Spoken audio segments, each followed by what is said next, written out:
Okay, for this part, we're looking at part C for the problem 3-6.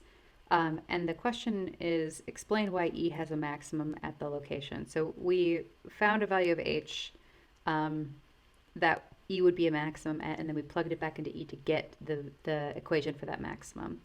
Um, so we answered what is the value of H, and then what is that maximum E field.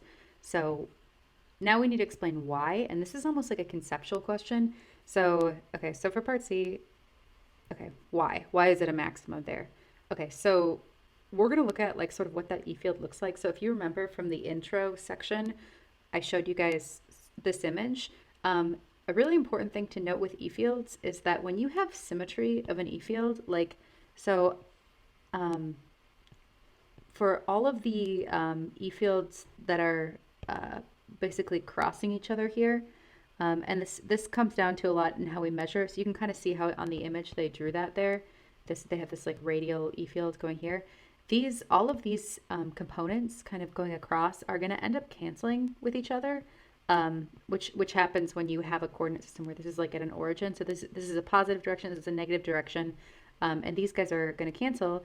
And then all of the resultant pieces are going to be in this, sorry, that's not Y, in the positive Z direction.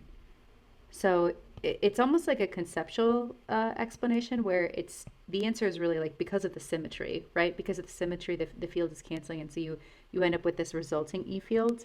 And you actually end up with a resulting E field in the positive Z and a resulting E field in the negative Z direction. And again, that's due to the symmetry.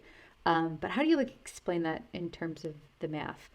Um, well, but we can also see that if we plug in z is equal to negative h and positive h, we can see that at negative h and positive h, the voltage is actually equal for V, and so therefore um, well, so the voltage is actually equal to negative and positive here. So this is going to be a max E field at each of these locations where that voltage is at a maximum. This would just be in the negative Z direction, and this would be in the positive Z direction.